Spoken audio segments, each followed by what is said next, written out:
Más y Open, un espacio de más allá de la innovación para los profesionales IT, con el objetivo de estar al día sobre las tendencias open y libres. Con José Miguel Parrela.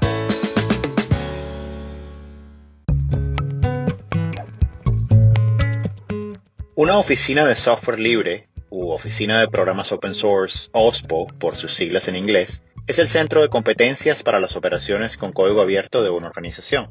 Típicamente, una OSPO se encarga de la mitigación de riesgos legales, mejorar las prácticas de ingeniería y traducir esas inversiones en open source en beneficios para la organización.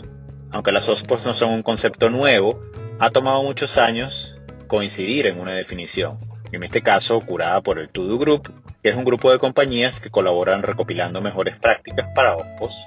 El material recopilado por el To Do Group va desde cómo establecer un proceso para revisar el código que se va a liberar, hasta cómo comunicar nuevos releases a la comunidad, cómo medir el impacto de un proyecto open source o cómo automatizar la detección de licencias en el código fuente. Yo confieso que, aunque nunca he trabajado en una, me fascinan las OSPOs, porque abarcan una gran cantidad de disciplinas dentro del dominio específico en el que me muevo, que es el open source.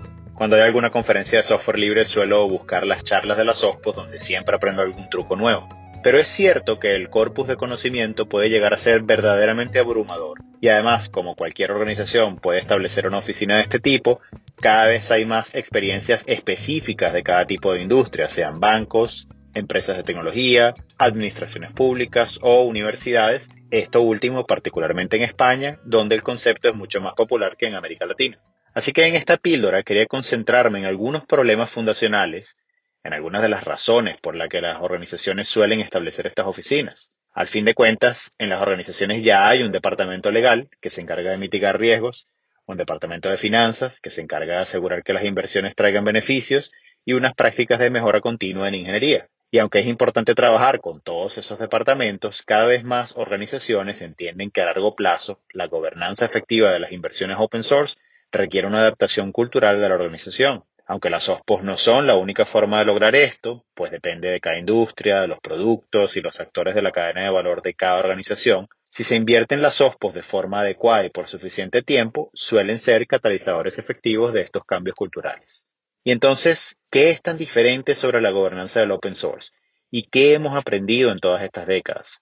Aunque hay muchas voces hispanoparlantes con experiencia, hay mucha más literatura en inglés sobre el tema, y recientemente he leído 2 libros en inglés que considero se complementan para plantear estos aprendizajes de forma elocuente. El primer libro, How Open Source Ate Software, o Cómo el Open Source se comió al software, fue escrito por Gordon Huff, quien es un evangelista de tecnología de Red Hat. Este libro presenta la historia del open source de una forma muy bien organizada y sustentada con citas y trabajos de muchos otros promotores del open source. Esta historia es muy importante porque muestra que la gobernanza del open source en 2021 es muy diferente a la del open source en 2001 o incluso en 2011. Si estás buscando una explicación más conceptual sobre las diferentes olas del open source desde su concepción, puedes leer también el blog post The Future of Open Source, el futuro del open source, escrito en 2015 por Alison Randall. En ese post, Randall argumenta que una vez que el uso del open source es ubicuo entre los competidores de una industria, es la participación en los proyectos la que se convierte en la nueva ventaja competitiva, atrayendo más contribuciones, incrementando su uso y así sucesivamente. En este ciclo, la gobernanza de los proyectos open source resulta crítica, y aunque Huff presenta algunos conceptos de gobernanza en su libro, en mi opinión, el mejor tratado sobre la dinámica de las comunidades open source en los últimos años es Working in Public o Trabajando en Público de Nadia Ekbal. Y la razón es sencilla. El libro de Ekbal es uno de los primeros que reconoce que los principales problemas de la gobernanza de proyectos de código abierto tienen que ver con la escasez de atención. Mucha gente se ha enfocado en una de las paradojas más interesantes del open source, que es usado por muchos, pero pocos están dispuestos a pagar por su desarrollo. Y aunque el aspecto monetario es importante, uno de los argumentos de Nadia es que no se trata solo de que la gente no tenga dinero para pagar por el open source, o que no sepa cómo darlo, sino que los proyectos no atraen su tiempo y atención. Aunque ninguno de los 2 libros es un manual completo sobre todas las tácticas y procedimientos de una OSPO, Nadia nos da las siguientes claves para combatir el problema de la atención en proyectos open source. Primero, localizar los intereses. Los proyectos con un dominio más específico, ya sea de tecnología o de industria, suelen hacer que las contribuciones sean de mayor calidad. Segundo, separar los usuarios de la comunidad. Esto se logra automatizando la interacción con los usuarios y reduciendo el costo de esa interacción. Por ejemplo, usuarios ayudando a otros usuarios. Pero también en ocasiones se logra ignorando las solicitudes de los usuarios cuando no van en beneficio del resto de la comunidad. Y por último, hacerse a la idea de que tener una tasa 1 a 1 de mantenedores por usuarios no es posible, pues siempre habrán barreras de entrada, incluyendo la complejidad del código. Working in Public es además una excelente introducción a los aspectos más teóricos de la gestión de bienes comunales y presenta una taxonomía muy útil para los distintos tipos de proyectos open source. Por ejemplo, federaciones, clubes, estadios y juguetes. Esta parte es especialmente útil para cualquier persona en un rol de Product Management que desee entender los costos y complejidad de distintos modos de open source al tomar decisiones de negocio. Y de hecho, aquí como aparte, quisiera decir que con prácticamente todos los Product Managers con los que tengo la oportunidad de trabajar, les sugiero la lectura de Working in Public, pues resuelve muchas de las dudas frecuentes sobre cómo funciona el open source en general, sobre todo con una perspectiva moderna, y en particular algunos de los proyectos en los que cierto grupo de corporaciones suele involucrarse, sobre todo en el mundo del cloud.